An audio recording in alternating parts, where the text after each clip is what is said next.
Hello everyone, welcome to my YouTube channel Lead Biology. Today we learn about meiosis. meiosis क्या होता है इसके बारे में आपको मैं एक समरी टाइप बताती हूँ, उसके बाद हम NCERT पर मूव करेंगे. ठीक है. meiosis जो होता है वो एक रिडक्शनल डिवीज़न होता है. इसमें क्या होता है, जब शुरुआत में एसेक्सुअल रिप्रोडक्शन होती थी उस टाइम पर कोई वेरिएशंस नहीं देखने को मिलती थी, उसमें बहुत ही कम वेरिएशंस होती थी. लेकिन एसेक्सुअल रिप्रोडक्शन आज भी होता है लेकिन कुछ ऑर्गेनिजम्स में. उसके बाद धीरे धीरे जो वेरिएशंस आई, वेरिएशंस को बढ़ाने के लिए हमारी नेचर ने इवोल्यूशन किए, तो आई हमारे पास सेक्सुअल रिप्रोडक्शन. सेक्सुअल रिप्रोडक्शन के दौरान क्या होता है, दो सेल क्या करती है, डिफरेंट ऑर्गेनिजम्स की एक साथ फ्यूज़ होकर के क्या करती हैं, कोई गैमेट बनाएंगी. उसमें क्या होता है, जब गैमेट बन जाता है यानी फ्यूज़न होता है तो जो क्रोमोसोम्स होते हैं उसमें डबल हो जाते हैं. ठीक है. अब उन क्रोमोसोम के नंबर को रिड्यूस करने के लिए मियोसिस का इवोल्यूशन हुआ. यानी कि रिडक्शनल डिवीज़न काम क्या करती है, उसको रिड्यूस करती है, नंबर्स को रिड्यूस करने के लिए. ठीक है. मियोसिस का काम क्या होता है, नंबर्स को रिड्यूस कर देता है. मान लीजिए कोई हमारे पास, हम ह्यूमंस की अगर बात ले लेते हैं, मेल के अंदर मेल भी डिप्लॉयड होता है, फीमेल भी डिप्लॉयड होते हैं, यानी कि वो ह्यूमंस जो होते हैं वो डिप्लॉयड ऑर्गेनिजम्स होते हैं. ठीक है. यानी कि 2n उनके पास होता है, 46 क्रोमोसोम होते हैं, मेल के अंदर भी फीमेल के अंदर भी. ठीक है. जब मेल का जो स्पर्म है, मेल के स्पर्म जो बनता है वो मियोसिस से बनता है. यानी कि मेल का जो सेल होंगी वो मियोसिस करेंगी, उसके अंदर स्पर्म के अंदर क्या डालेंगी, हैप्लॉइड स्पर्म बनाएंगी. ऐसे फीमेल के अंदर मियोसिस होती है, वो क्या बनाते हैं, हैप्लॉइड ओवा बनाते हैं. ठीक है. हैप्लॉइड के अंदर क्या क्या आता है, हैप्लॉइड में जो होते हैं 23 क्रोमोसोम होते हैं. स्पर्म के अंदर भी 23 आएंगे, ओवा के अंदर 23 आएंगे. दोनों मिलकर के जब फ्यूज़ हो जाते हैं तो एक गैमेट बना देते. जो गैमेट फ्यूज़ होता है, फर्टिलाइजेशन करते हैं, तो वहाँ पर एक जाइगोट बनता है. जाइगोट क्या होता है, हमारे पास डिप्लॉयड होता है. जब क्रोमोसोम नंबर उसमें क्या हो गए, डबल आ गए. अब उस क्रोमोसोम नंबर को, जो डबल क्रोमोसोम आए हैं, वहाँ पर क्या होती है, फिर माइटोसिस होती है. जैसे जैसे ऑर्गेनिज्म ग्रो करता है, क्योंकि हमारा जो ऑर्गेनिज्म होता है, ह्यूमन ऑर्गेनिज्म, वो कैसा होता है, डिप्लॉयड होता है. तो डिप्लॉयड स्टेज पूरी डिप्लॉयड ही बनेगी, सेल डिप्लॉयड बनेंगे, तो वहाँ पर क्या होती है, माइटोसिस होती है. लेकिन जो मियोसिस होती है वो सिर्फ हमारे गैमेट को प्रोड्यूस करने के लिए होती है. ठीक है. अगर हम हैप्लॉइड ऑर्गेनिजम्स की बात करते हैं, लाइक एल्गी ले लीजिए. एल्गी में क्या होता है कि हैप्लॉइड नंबर ऑफ सेल्स होती हैं, n नंबर ऑफ सेल्स होती हैं. वहाँ पर क्या होता है, अगर हम मियोसिस करेंगे तो मियोसिस तो रिडक्शनल डिवीज़न करती है, वहाँ पर तो मियोसिस नहीं हो सकती. वहाँ पर क्या होगा, जो उनकी जो सेल्स बनेंगी, जो फ्यूज़न करवाने के लिए जो गैमेट्स बनेंगे, वहाँ पर जो स्पोर्स, गैमेट नहीं बनते, यहाँ पर स्पोर बनते हैं एल्गी के अंदर. तो जो स्पोर बनेंगे वो भी हैप्लॉइड बनेंगे. अब माइटोसिस उनको हैप्लॉइड स्पोर को बनाती है, वहाँ पर माइटोसिस होती है. स्पोर बनाए करके जो स्पोर होंगे वो फ्यूज़ हो जाएंगे, तो वो क्या हो जाएंगे, डिप्लॉयड हो जाएंगे. यानी कि एक फीमेल का स्पोर हो गया, एक मेल का जो हो गया स्पोर, आपस में फ्यूज़ होकर के क्या बनाएगा, डिप्लॉयड बनाएंगे, यानी कि 2n. अब 2n को हमें n में कन्वर्ट करना है, क्योंकि जो हैप्लॉइड ऑर्गेनिज्म होते हैं उनके अंदर n नंबर ऑफ सेल होती हैं, 2n नहीं होती. तो उस चीज़ को कन्वर्ट करने के लिए मियोसिस आता है. ठीक है. मियोसिस उनको रिडक्शनल डिवीज़न करेगा, यानी कि 2n से हमारे पास क्या बना देगा, 4 नंबर ऑफ सेल्स बन जाएंगी. ठीक है. मियोसिस बनाती है. उसके बाद फिर जो एक सेल होगी उससे माइटोसिस हो करके पूरा एल्गी का ऑर्गेन बनेगा. अब आपको कुछ पॉइंट्स याद करने हैं कि मियोसिस कहाँ कहाँ पर होती है. मियोसिस जो होती है वो हैप्लॉइड स्टेज को प्रोड्यूस करते हैं, ये याद रखने हैं. और जो डिप्लॉयड ऑर्गेनिज्म होते हैं उनके अंदर जो मियोसिस से क्या होता है, गैमेट का प्रोडक्शन होता है. और जो हैप्लॉइड ऑर्गेनिज्म होते हैं उनके अंदर जो मियोसिस होती है वो हैप्लॉइड स्टेज को रिस्टोर करके रखती है. उसमें क्या होता है, जाइगोट में माइटोसिस के थ्रू होता है उसमें. ठीक है. जो हैप्लॉइड ऑर्गेनिज्म होते हैं उनके अंदर जो मियोसिस होती है वो स्पोर का प्रोडक्शन करती है, हैप्लॉइड बनाती है उनको. ठीक है.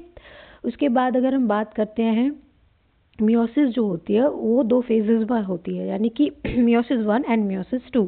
मियोसिस 1 में हमारे पास प्रोफेज 1, मेटाफेज 1, एनाफेज 1, टीलोफेज 1 आता है. मियोसिस 2 में हमारे पास prophase 2 and metaphase 2, anaphase 2, telophase 2. अब आप ये याद रखना कि जो मियोसिस 1 और मियोसिस 2 के बीच का जो गैप होता है उसको हम इंटरकाइनेसिस कहते हैं. ठीक है. मियोसिस 1 और मियोसिस 2 के बीच का जो गैप होता है डिवीज़न के बीच में, उसको हम इंटरकाइनेसिस कहते हैं. अब हम चलते हैं अपनी एनसीईआरटी की तरफ. तो एनसीईआरटी में क्या दे रखा है, the production of offspring by sexual reproduction includes the fusion of two gametes. ये याद रखना, ये मैंने आपको पहले बता दिया, जो सेक्सुअल रिप्रोडक्शन होती है उसमें दो गैमेट्स का फ्यूजन की हेल्प से हमारा ऑफस्प्रिंग बनता है। Each with the complete haploid set of chromosome. हर एक के पास क्या होता है, हैप्लॉइड सेट, यानी कि स्पर्म के पास हैप्लॉइड होगा, ओवम के पास हैप्लॉइड होगा। ठीक है। Gametes are form from specialisation diploid cell. अब जो उनके गैमेट बनेंगे, वो गैमेट, हमारी जो डिप्लॉइड सेल होती है ह्यूमन के अंदर डिप्लॉइड नेचर होता है, उससे क्या बनेगा, हैप्लॉइड। यानी कि गैमेट बनाने के लिए हम डिप्लॉइड सेल को क्या बनाते हैं, हैप्लॉइड। ठीक है। This specialize kind of division that reduce the chromosome number. इसने तो क्रोमोसोम नंबर क्या कर दिया, रिड्यूस कर दिए, हाफ कर दिए। तो उस चीज़ को, डिवीजन को हम क्या कहते हैं, मियोसिस कहेंगे। ठीक है। Meiosis ensure the production of haploid face in the life cycle. जो मियोसिस होता है उसमें वो क्या करती है, हैप्लॉइड फेस पूरी लाइफ साइकिल में प्रोड्यूस करती है। ऑफ सेक्सुअली रिप्रोड्यूसिंग ऑर्गेनिज्म, जो भी सेक्सुअल रिप्रोड्यूस ऑर्गेनिज्म होते हैं उनके अंदर मियोसिस होता है। Whereas fertilization restore the diploid phase. जहाँ पर जो जैसे डिप्लॉइड फेज होगा वहाँ पर फर्टिलाइजेशन रिस्टोर हो जाती है। ठीक है। We come across meiosis during gametogenesis in plants and animals. तो अगर हम बात करें मियोसिस की, गैमेटोजेनेसिस के दौरान हम प्लांट और एनिमल में मियोसिस को देखते हैं। This lead to the formation of a haploid gamete. यानी कि ये मियोसिस जो होती है वो हैप्लॉइड गैमेट बनाती है। अब जो मियोसिस होती है उसमें कुछ इन्होंने पॉइंट्स दे रखे हैं। क्या क्या पॉइंट्स है ये आप नोट कर लेना, ये इंपॉर्टेंट है। ठीक है। चारों points. Meiosis involve two sequence cycle of nuclear and cell division called meiosis 1 and meiosis 2, but only a single cycle of DNA replication। ये कह रहा है कि जो मियोसिस में दो सिक्वेशनल साइकिल्स इन्वॉल्व होती हैं, न्यूक्लियर डिवीजन की और सेल डिवीजन की, जिनको हम मियोसिस 1 और मियोसिस 2 कहते हैं। लेकिन इनमें कहीं भी डीएनए को रेप्लिकेशन नहीं होता, डीएनए कोई रेप्लिकेट नहीं करता। डीएनए कहाँ रेप्लिकेट करता है, हमारे इंटरफेज में, एस फेज में। ठीक है। यहाँ पर दे रखा है meiosis 1 is initiated after the parental chromosome have replaced to produce identical sister chromatids in the at the S phase. तो मियोसिस वहाँ पर स्टार्ट हो जाता है आफ्टर पेरेंटल क्रोमोसोम के बाद, जब एस फेज में क्या होते हैं, सिस्टर क्रोमेटिड्स की डुप्लीकेशन हो जाती है। ठीक है। Meiosis involve pairing of homologous chromosome and recombination between non sister chromatids of homologous chromosomes. Meiosis के पास क्या होते हैं, मियोसिस जो इन्वॉल्व होती है वो होमोलोगस क्रोमोसोम्स के पेयर के बीच में होती है। यानी कि जो होमोलोगस क्रोमोसोम है उनको आधा करने का काम करती है। यानी कि होमोलोगस क्रोमोसोम जो होते हैं उनके बीच में क्या होता है, रिकॉम्बिनेशन होता है, दो नॉन सिस्टर क्रोमेटिड्स आपस में जुड़ जाते हैं, उनको कहते हैं हम होमोलोगस क्रोमोसोम। जैसे कि मैं यहाँ एक एग्जांपल देती हूँ, होमोलोगस क्रोमोसोम क्या क्या होते हैं। मान लीजिए ये एक क्रोमोसोम है और ये एक क्रोमोसोम है। ठीक है। अब ये जो क्रोमोसोम होता है, यहाँ पर देखिए ये क्या है, ये दो चीज़ें होंगी नॉन सिस्टर क्रोमेटिड, यानी कि एक दूसरे के अपोजिट होती हैं। ठीक है। इसका ये हिस्सा नहीं है, इसका हिस्सा नहीं है, लेकिन के बीच में क्या होता है, एक कॉम्बिनेशन के लिए एक लेयर होती है। इसके बाद ये दे रखा है हमें, 4 haploid cells are formed at the end of meiosis 2। जब मियोसिस 2 की एंड पर क्या होता है, 4 हैप्लॉइड सेल्स देखने को हमें मिल जाते हैं। यानी कि मियोसिस क्या करेगा, डिप्लॉइड को 4 हैप्लॉइड सेल्स में डिवाइड कर देगा जब मियोसिस 2 खत्म होगी। यानी कि मियोसिस 1 भी होगी, फिर मियोसिस 2 भी होगा। तो मियोसिस 1 में हम न्यूक्लियर डिवीजन करते हैं और मियोसिस 2 में हम साइटोप्लाज्म को डिवाइड करते हैं, यानी कि सेल को पूरे को डिवाइड कर देते हैं। ठीक है। Meiotic event can be group under a following phase. इन्होंने दो फेज दे रखे हैं, हमने पढ़ा था मियोसिस 1 और मियोसिस 2। तो मियोसिस 1 में prophase 1, metaphase 1, anaphase 1, telophase 1। Meiosis 2 में prophase 2, metaphase 2, anaphase 2, telophase 2। Meiosis 2 जो होता है वो सेम एज इट इज जो होता है माइटोटिक के एम फेज जो हमने पढ़ा था पहले, उसके जैसा होता है, उससे सिमिलर होता है। ठीक है। अब हम मियोसिस 1 जानेंगे, मियोसिस 1 होता क्या है। आगे बढ़ते हैं मियोसिस 1 के लिए। मियोसिस 1 में हमारे पास प्रोफेज 1 आता है। प्रोफेज 1 हम पढ़ रहे हैं। प्रोफेज 1 जो होता है, फर्स्ट मियोटिक डिवीजन होता है, is a typically longer and more complex when compare to prophase of mitosis. जब हमने पिछली क्लास में माइटोसिस पढ़ा था उसके कंपैरिजन में अगर हम करें तो प्रोफेज का जो फेज होता है मियोटिक डिवीजन में वो ज़्यादा लंबा होता है, यानी कि मियोसिस में जो प्रोफेज होगा वो कैसा होगा, लॉन्ग टाइम कंज्यूम करेगा। ठीक है। इट हैज़ बीन फर्दर सब डिवाइडेड इंटू फॉलोइंग फेजेस। उसमें 5 फेज आते हैं क्योंकि इसमें भी फेजेस आते हैं, इस वजह से ये जो मियोसिस का प्रोफेज 1 है वो कैसा होगा, लॉन्ग होता है। 5 फेज कौन कौन से होते हैं इसमें, leptotene, zygotene, pachytene, diplotene, diakinesis. अब आपको इसको याद करने की मैं एक ट्रिक बताती हूँ जो शायद कुछ बच्चे नहीं जानते होंगे। तो इसकी जो ट्रिक है इसको आप इजीली से याद कर सकते हैं। वो ट्रिक है L फॉर लाव, Z फॉर ज़रा, P फॉर पानी, D फॉर लाओ ज़रा पानी दे, एंड D फॉर दो, दे दो। ठीक है। तो इसको आप ऐसे याद कर सकते हैं, आप अपनी कॉपी में नोट कर लेना, लाओ ज़रा पानी दे दो। तो इसको आप कैसे याद करेंगे, लाओ ज़रा पानी दे दो, leptotene, zygotene, pachytene, diplotene and diakinesis. Okay. अब हम लिप्टोटीन पढ़ते हैं, प्रोफेज 1 का leptotene. Liptotin stage the chromosome becomes gradually visible under the light microscope. The compaction of chromosome continue through liptotin. This is followed by second stage of prophase called zygote. अब यहाँ पर क्या होता है, leptotene में prophase 1 के leptotene में क्या होता है, ये जो फेज आता है ये फेज जो होता है फर्स्ट फेज होता है। आफ्टर जब G2 फेज खत्म होता है उसका जो पहला फेज होगा मियोसिस में लिप्टोटीन होगा। ठीक है। यहाँ पर क्रोमेटिन जो होते हैं वो कंडेंस होना शुरू कर देते हैं, कंपैक्शन उनकी शुरू हो जाती है। ठीक है। और इसमें जो इनको हम कंपाउंड माइक्रोस्कोप में एक थ्रेड जैसे कंडेंस फॉर्म में देख सकते हैं। ठीक है। अब जो ये इस चीज़ को जो लिप्टोटीन के बाद जब ये चीज़ चलती है तो उसके बाद जो स्टेज आती है उसको कहते हैं हम जाइगोटीन। ठीक है। जाइगोटीन में क्या होता है, जो क्रोमोसोम होंगे वो पेयरिंग करना स्टार्ट कर देंगे।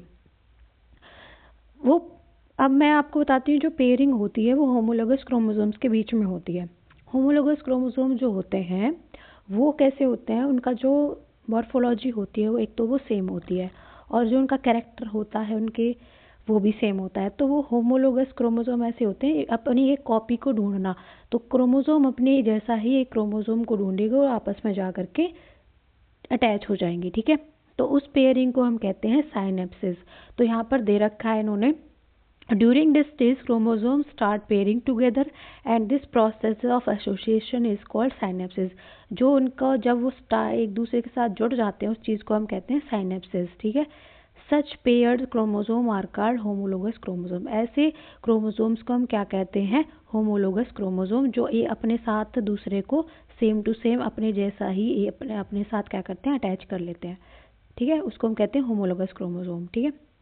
Electron micrograph of this stage indicate the chromosome synapses is accomplished by the formation of complex structure called synaptonemal complex। अगर हम इलेक्ट्रॉन माइक्रोग्राफ से देख रहे होते हैं तो जो जब एक क्रोमोसोम दूसरा क्रोमोसोम के साथ होमोजीनियसली स्ट्रक्चर बना लेते हैं तो उसमें एक स्ट्रक्चर देखने को मिलता है जब अपने साथ साइनेप्स कर लेते हैं, यानी कि एक क्रोमोसोम और दूसरे क्रोमोसोम के साथ अटैच हो गए। यानी कि ये मान लीजिए ये क्रोमोसोम है, पूरा क्रोमोसोम बना देते हैं, ये क्रोमोसोम है और ये दूसरा क्रोमोसोम है। ठीक है। अब उन्होंने ये क्या है, सिमिलर, एक दूसरे के जैसे सिमिलर है। अब इन्होंने अपने साथ एक क्या कर लिया, स्ट्रक्चर बना लिया, होमोजेनस स्ट्रक्चर। अब जब वो माइक्रोग्राफ में देखेंगे तो यहाँ पर उनको एक चीज़ देखने को मिलेगी, एक स्ट्रक्चर देखने को मिलेगा जिसको हम कहते हैं साइनेप्टोनीमल कॉम्प्लेक्स। इस स्ट्रक्चर यहाँ पर इनको ये अटैच करके रखने वाला स्ट्रक्चर को क्या कहेंगे, साइनेप्टोनीमल कॉम्प्लेक्स। ठीक है। अब जब ये जुड़ जाते हैं तो इनमें क्या चीज़ें देखने को मिलती है, यहाँ पर एक चीज़ देखने को मिलती है, ये जो 2 क्रोमोसोम्स होते हैं इनको हम कह देते हैं बाइवेलेंट। ठीक है। अब बाइवेलेंट कहेंगे 2 क्रोमोसोम को, लेकिन इनके अंदर क्या है, 4 सिस्टर क्रोमेटिड्स होती हैं जिनको हम क्या बोलेंगे मिलाकर के, टेट्राड। टेट्राड यानी कि 4। ठीक है। Bivalent, tetrad. ठीक है। 2 क्रोमोसोम है, 4 क्रोमेटिड्स हैं इनके पास। ठीक। आगे देखिए, यहाँ पर इन्होंने दे रखा है बाइवेलेंट क्या होता है, the complex form by the pair of synapsed homologous chromosomes called bivalent or tetrad. Tetrad होते हैं जिनके पास 4 सिस्टर क्रोमेटिड होंगी, बाइवेलेंट जिनके पास 2 क्रोमोसोम होते हैं, ठीक है। However, this stage more clearly visible in next stage। ये जो स्टेज होती है वो बहुत ही अच्छे से हम उनको नेक्स्ट स्टेज में देख सकते हैं। नेक्स्ट स्टेज जो होती है हमारे पास क्या होती है, पैकेटीन। पैकेटीन में हम क्या अच्छे से क्या देख सकते हैं, क्रोमोसोम्स को अच्छे से देख सकते हैं। तो पैकेटीन वो स्टेज होती है। During this stage 4 chromatids of each bivalent chromosome becomes distinct and clearly appears as tetrads. यानी कि उस टाइम पर जब 4 क्रोमेटिड्स जो होंगी वो अच्छे से बाइवेलेंट यानी कि 2 क्रोमोसोम की जो 4 सिस्टर क्रोमेटिड्स है हर एक की, वो क्या होगी, अच्छे से क्लियरली दिखनी शुरू हो जाएगी, जैसे जिनको हम टेट्राड बोल रहे थे, ठीक है। इस स्टेज के जो कैरेक्टर्स होते हैं by the appearance of recombination nodule, वो क्या बनाते हैं, रिकॉम्बिनेशन नोड्यूल बनाना शुरू कर देते हैं। रिकॉम्बिनेशन नोड्यूल कैसे बनाते हैं, देखिए। अब यहाँ पर ये जो हमारा क्रोमोसोम है, ठीक है, और ये जो हमारे पास दूसरा ऐसा ही क्रोमोसोम है, उन्होंने क्या किया था, पहले साइनेप्स बनाई थी, साइनेप्टोनीमल कॉम्प्लेक्स बनाई थी। इसको हम साइनेप्टोनीमल कॉम्प्लेक्स कह देते हैं, जो यहाँ पर ये चीज़ें हम देखेंगे, ठीक है। ये हो गई साइनेप्टोनीमल कॉम्प्लेक्स। अब यहाँ पर ये हमारे पास हो गई सिस्टर क्रोमेटिड्स, एक ये हो गई, एक ये हो गई, एक ये हो गई, एक ये हो गई, ये हो गई हमारे पास क्रोमेटिड्स। अब ये जो यहाँ पर ये जो एरिया होता है इसका और इसका, ये होती है नॉन सिस्टर क्रोमेटिड्स। ये अपने एक दूसरे को क्या कर रही है, एक दूसरे के साथ जुड़ रही हैं, लेकिन है तो अलग अलग क्रोमोसोम की। तो एक दूसरे के साथ जब ये जुड़ रही हैं तो यहाँ पर क्या बना लेती हैं, नोड्यूल बना लेती है, यानी कि रिकॉम्बिनेशन नोड्यूल को यहाँ पर ये जनरेट कर लेंगी। वो कैसे जनरेट करेंगी, देखिए। ये क्या करेंगी, इसका सिस्टर क्रोमेटिड जो होगा और जो इसका सिस्टर क्रोमेटिड होगा, ये आपस में क्या हो जाएंगे, नोड बना लेंगे, अपने एक दूसरे के साथ अटैच हो जाएंगे, ठीक है। तो आगे हम देखते हैं पैकेटीन में क्या होता है। During this stage 4 chromatids of each bivalent become distinct clearly, अच्छे से दिखेंगे। इस स्टेज में हम रिकॉम्बिनेशन नोड्यूल देखने को मिलती है, जो मैंने अभी आपको बताई थी। क्या होती है रिकॉम्बिनेशन नोड्यूल, कि जो नॉन सिस्टर क्रोमेटिड्स होती हैं वो आपस में क्रॉस कर देती हैं, एक दूसरे को क्रॉस ओवर कर देती हैं, जैसे इन्होंने यहाँ दे रखा है, विच cross over occurs between non sister chromatids of the homologous chromosomes, ठीक है। Crossing over is the exchange of genetic material between 2 homologous chromosomes. अब जो होमोलोगस क्रोमोसोम्स थे उनके बीच का जो सिस्टर क्रोमेटिड थे उन्होंने आपस में कॉम्बिनेशन कर लिया, रिकॉम्बिनेशन नोड्यूल बना लिया, जिनको हम नॉन सिस्टर क्रोमेटिड्स कहते हैं। अब उनके बीच का जो जेनेटिक मटेरियल होगा वो भी क्या हो जाएगा, ट्रांसफर हो जाएगा। क्रॉसिंग ओवर इज ऑल्सो क्या करती है, क्रॉसिंग की मदद से, और क्या होता है, एंजाइम मीडिएट प्रोसेस होती है, and enzyme involve is called recombination. आगे देखते हैं क्या लिख रहा है, रिकॉम्बिनेज। यानी कि जब वो अपना रिकॉम्बिनेशन नोड्यूल बना रही होती हैं तो जो एंजाइम मीडिएट प्रोसेस होती है क्रॉसिंग ओवर के बीच में, तो एंजाइम इन्वॉल्व होंगे, उसको हम कहते हैं रिकॉम्बिनेज उसको कहें, ठीक है। Crossing over leads to recombination of genetic material on the 2 chromosome. जो क्रॉसिंग ओवर होती है रिकॉम्बिनेशन करवाने के लिए जेनेटिक मटेरियल का, वो 2 क्रोमोसोम्स के बीच की होती है, ठीक है। Recombination between homologous chromosome is completed by the end of pachytene. अब ये याद रखना कि रिकॉम्बिनेशन जो होती है वो जब पैकेटीन खत्म होने वाला होता है तब होती है, यानी कि एंड ऑफ पैकेटीन के टाइम पर होती है। Leaving the chromosome link at the site of crossing over. तो ये जो क्या करती है, धीरे धीरे क्रॉसिंग ओवर की साइट को छोड़ना शुरू कर देती है, लीव करना शुरू कर देती है। जो मैंने बताया था, जो सिस्टर क्रोमेटिड्स थी आपस में क्या हो रही थी, नोड्यूल बना रही थी, एक दूसरे से क्रॉस ओवर हो गई थी, तो वो धीरे धीरे अपने आप को छुड़ाना शुरू कर देती हैं। अपना जेनेटिक मटेरियल उन्होंने बांट लिया, ठीक है, वो धीरे धीरे अलग होना शुरू करती हैं। और हम पैकेटीन की एंड में देखते हैं रिकॉम्बिनेशन, ठीक है। रिकॉम्बिनेशन का मतलब क्या होता है, एंजाइम वहाँ पर इन्वॉल्व होते हैं। अब इसके बाद जब हमारी पैकेटिंग जब ख़त्म हो गई होती है उस टाइम पर हम इन चीज़ों को क्या कहेंगे कि जो वेरिएशन आएगा वो सिस्टर क्रोमेटिड जो होंगी वो जेनेटिकली सेम नहीं होंगी क्रॉसिंग ओवर के बाद, ठीक है। इसके बाद हम पढ़ते हैं डिप्लोटीन। डिप्लोटीन क्या होता है? Diplotene is recognize by the dissolution of the synaptonemal complex and tendency of the recombinant homologous chromosome of the bivalent to separate from each other except at the site of crossover। यानी कि ये क्या कह रहे हैं, diplotene में क्या होता है, जब शुरुआत हो रही होती है डिप्लोटीन की तो यहाँ पर जो साइनेप्टोनीमल कॉम्प्लेक्स बनी थी वो गायब होना शुरू कर देती है, डिसॉल्व हो जाती है, ठीक है, दिखती नहीं है वो। तो होमोलोगस क्रोमोसोम एक दूसरे को छोड़ना शुरू कर देते हैं, लेकिन जहाँ पर मैंने बताया कि वो क्रॉस ओवर हो रहे थे वहाँ पर एक एक्स शेप का स्ट्रक्चर बन जाता है जिसको हम कैज़मेटा कहते हैं। अब आपको ये याद रखना है, कैज़मेटा जो होता है वो कौन सी स्टेज में देखने को मिलता है? एक्स शेप स्ट्रक्चर जिसको हम कैज़मेटा कहते हैं वो डिप्लोटीन में देखने को मिलता है, ठीक है। यहाँ पर क्या होता है, डिप्लोटीन में साइनेप्टोनीमल कॉम्प्लेक्स डिसॉल्व हो जाती है, होमोलोगस जो होते हैं वो दूसरे से दूर होना शुरू कर जाते हैं, लेकिन जो साइट होती है वो जहाँ पर क्रॉस ओवर हुई होती है वहाँ पर थोड़ी सी अटैच हो जाती है, वो एक्स शेप स्ट्रक्चर देखने को मिलता है, उसको हम कहते हैं कैज़मेटा, ठीक है। इसके बाद अगर आगे बढ़ते हैं, यहाँ पर उन्होंने कुछ चीज़ दे रखी है नीचे, नोट कर लेना। Oocyte of some vertebrates diplotene can last stage 4 month और ईयर, यानी कि जो डिप्लोटीन की जो स्टेज होती है वो ऊ साइट्स के अंदर मंथ, बहुत सारे मंथ तक हो सकती है, बहुत ईयर्स तक भी डिपेंड करती है, ठीक है। जैसे मैमेलियन oocyte होता है उसके अंदर बहुत सालों तक ये स्टेज कैसी रहती है, कांस्टेंट रहती है, यानी कि आगे नहीं बढ़ता है, ठीक है, एक्स शेप में ही रहेगा स्ट्रक्चर, कैज़मेटा बना रहेगा। उसके बाद अगर हम बात करते हैं फाइनल स्टेज की, जो मियोटिक फेज आता है, प्रोफेज का meiotic phase, diakinesis final stage है, ठीक है। तो इसमें क्या होता है, this is marked by terminalisation of chiasmata, जो कैज़मेटा बन रहे थे, एक्स शेप स्ट्रक्चर जो बन रहे थे उनका क्या होगा, टर्मिनलाइजेशन, यानी कि वो भी अलग होंगे। During this phase of chromosome are fully condense, इस फेज में हम क्रोमोसोम्स को कैसा देखते हैं, फुल्ली कंडेंस देखते हैं। तो इसको याद रखना कि डायकाइनेसिस की स्टेज में हम क्रोमोसोम को फुल्ली कंडेंस देख सकते हैं। And the meiotic spindle is assembled to prepare the homologous chromosome for separation। तो यहाँ पर जो स्पिंडल होते हैं, मियोटिक स्पिंडल होते हैं, वो क्या करते हैं, होमोलोगस क्रोमोसोम को सेपरेट करने का काम करना शुरू कर देते हैं। बाय एंड ऑफ डायकाइनेसिस की जब खत्म हो रहा होता है तब क्या होता है, जो न्यूक्लियोलस होता है वो गायब हो जाता है। And the nuclear envelope also break, जो न्यूक्लियर एनवेलप था वो भी ब्रेक कर जाएगा। Diakinesis represent the transition to metaphase. अब डायकाइनेसिस के बाद हम आते हैं मेटाफेज 1 पर।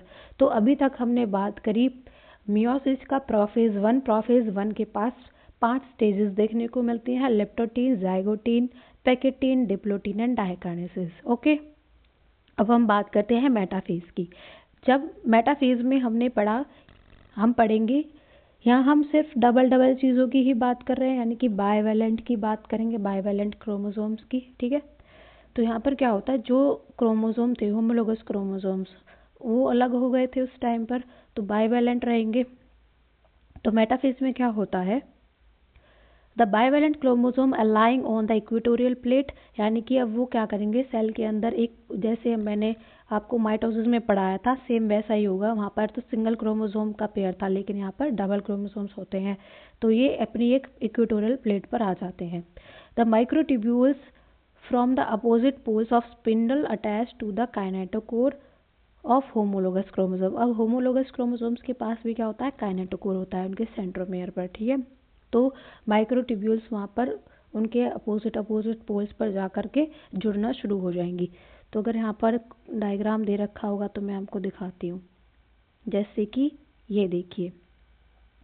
अब मेटाफेज में क्या होगा कि होमोलोगस क्रोमोसोम है, ये होमोलोगस है और ये इसका होमोलोगस है। और यहाँ पर जी इसके अपोजिट काइनेटोकोर पर जा करके स्पिंडल फाइबर्स क्या होंगे, अटैच हो जाएंगे। अब एनाफेज में जैसे हम माइटोसिस हमने पढ़ा है एनाफेज का, ऐसे ही यहाँ पर ये होमोलोगस क्रोमोसोम क्या होंगे, अलग अलग हो जाएंगे। ये इधर आ गए, ये उधर चले गए, ठीक है। ये हम आगे पढ़ते हैं। एनाफेज 1 में क्या होता है, द होमोलोगस क्रोमोसोम सेपरेट। अब वो होमोलोगस क्रोमोसोम जब एक लाइन पर लगे हुए थे, उन पर स्पिंडल फाइबर भी आकर अटैच हो गया, तब क्या हो गया, एनाफेज के अंदर वो होमोलोगस सेपरेट होना शुरू होंगे, यानी कि एक दूसरे को अलग अलग करना शुरू कर देंगे। While sister chromated remains associate and their centromeres, यानी कि यहाँ पर सिस्टर क्रोमेटेड्स कैसे होंगे, एक दूसरे के साथ अटैच रहेंगे, लेकिन सेंट्रोमियर तो ऊपर की तरफ जाएगा, सिस्टर क्रोमेटिड्स कहेंगे बिहाइंड, अलाइंग जो हो गए एंड की तरफ होंगे, ठीक है।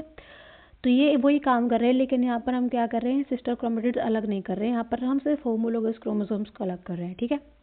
टेलोफेज 1 में क्या होता है, न्यूक्लियर मेम्ब्रेन जो होती है न्यूक्लियोलर रीअपियर, यानी कि वापस आना शुरू कर देता है। जब ये अलग अलग चले गए, अपोजिट पोल्स पर चले गए हमारे सेंट्रोज क्रोमोसोम्स, तो क्या होगा, यहाँ पे न्यूक्लियर मेम्ब्रेन भी आ जाएगी, न्यूक्लियोलस भी आ जाएगा।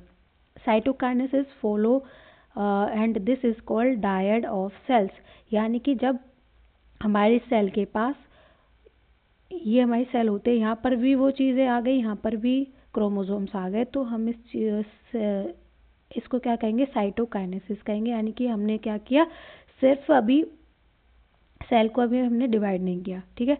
तो यहाँ पर सिर्फ सेल का डायड बन रहा है, यहाँ से ही वो कटना शुरू होगा, ठीक है। अब आगे देखते हैं। Although in many cases of chromosome to undergo some dispersion, they do not reach extremely extended state of interphase nucleus.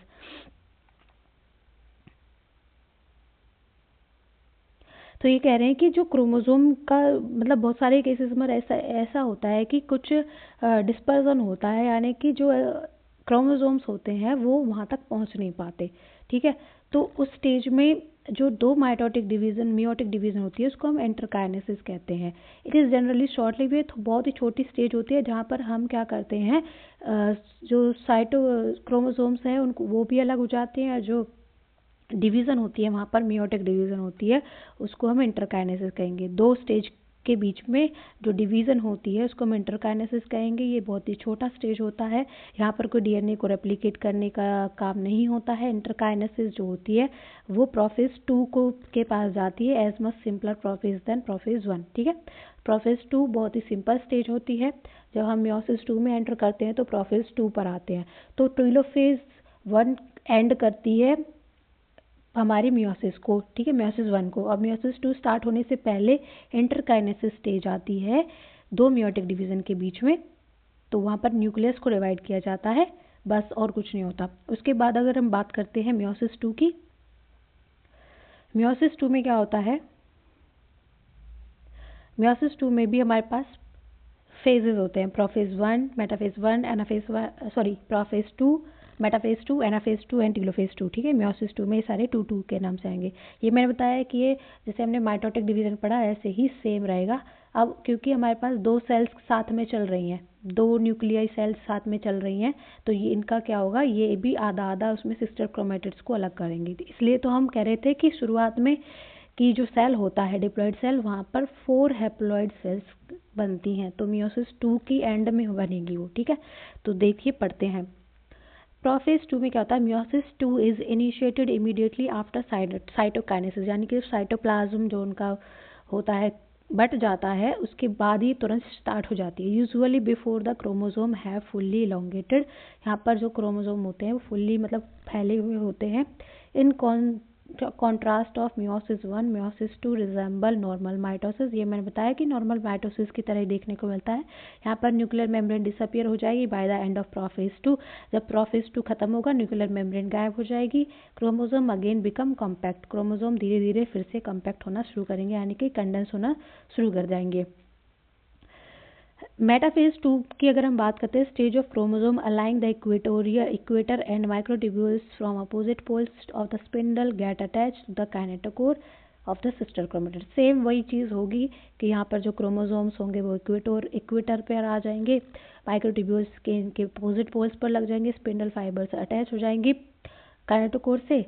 तो सिस्टर क्रोमेटिड्स क्या होंगी, धीरे धीरे अलग होंगी। अलग कहाँ पर होंगी, एनाफेज 2 में। It beans the simultaneous splitting of the centromere of each chromosome है। तो यहाँ पर किसका स्प्लिटिंग होता है, सेंट्रोमियर का। सेंट्रोमियर बीच में से टूटता है, सिस्टर क्रोमेटिड्स अलग हो जाते हैं। जो कि सिस्टर क्रोमेटिड्स को जोड़ के रखता है उसको हम कहते हैं centromere. Aligning them to move towards opposite pole of the cell. तो ये अपोजिट पोल पर चली जाती हैं सेल्स के। Shortening of microtubule attach to kinetochore. इसके बाद हम टीलोफेज की बात करते हैं। आगे चलिए, ये देखिए यहाँ पर क्या हुआ, हम दो सेल्स को साथ में लेकर के चलेंगे। प्रोफेज 2 में, मेटाफेज 2 फिर एनाफेज 2, दो सेल्स साथ में जा रही हैं। साइटोकाइनेसिस की हो गई है तो ये साथ में अपना अपना क्या करेंगे, डिवीजन। तो ये 4 हैप्लॉइड स्टेज में कन्वर्ट हो जाते हैं, हैप्लॉइड सेल्स में, ठीक है। तो टीलोफेज में हम क्या पढ़ते हैं, meiosis and with the telophase 2। Meiosis का जो एंड होता है वो कौन सा होता है, टीलोफेज 2 होता है।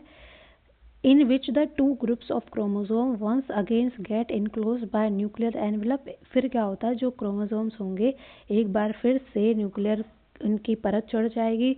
Cytokinesis follow resulting the formation of tetrads of cells. 4 haploid daughter cells में बट जाते हैं, ठीक है। अब मियोसिस का सिग्निफिकेंस पढ़ते हैं, क्या होता है। Meiosis is the mechanism by which conservation of specific chromosome number of each species is achieved across generation of sexual reproduction organisms।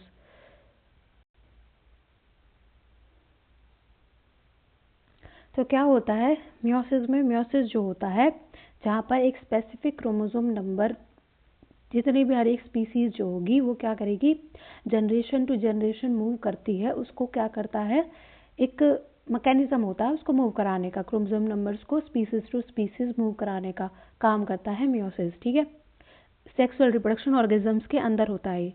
Even though the process पर paradoxically result in reduction of chromosomes number by half. तो ये chromosome number को क्या करता है, कम कर देता है। Also increase the genetic variability in the population of organisms from one generation to next. और ये एक जनरेशन से दूसरी जनरेशन के बीच में जेनेटिक वेरिएबिलिटी लाता है। अगर सेम जनरेशन चलती रहेगी तो उनकी जो वेरिएबिलिटी होती है वो धीरे धीरे खत्म होनी शुरू हो जाती है। इसलिए सेक्सुअल रिप्रोडक्शन होता है वेरिएशंस लाने के लिए। वेरिएशंस जो होती है वो बहुत ही इंपॉर्टेंट प्रोसेस होती है इवोल्यूशन के लिए, ठीक है। अब मैं इसके बाद आपको कुछ एक्स्ट्रा टॉपिक बताने वाली हूँ जहाँ पर कुछ फेजेस में, जैसे मेटाफेज के अंदर जब कुछ ऐसी केमिकल चीज़ें आ जाती हैं जिससे कि हमारा जो मेटाफेज में या किसी और फेज में अच्छे से सेल क्या है, ग्रो नहीं कर पाता या फिर डिवाइड नहीं कर पाता किसी रीजंस की वजह से, ठीक है। तो माइटोटिक यहाँ पे पॉइजन है जो है कोलेकाइन। तो माइटोटिक में ये कोल्चिकाइन नाम का एक केमिकल आ जाता है जो कि क्या करता है, स्पिंडल फॉर्मेशन को बनने ही नहीं देता, स्पिंडल फाइबर बनने ही नहीं देता मेटाफेज के अंदर। तो क्रोमोसोम, अगर वो क्रोमोसोम माइटोटिक डिवीज़न में डिवाइड ही नहीं होंगे तो हमारे जो क्रोमोसोम होंगे वो डबल ही रह जाएंगे।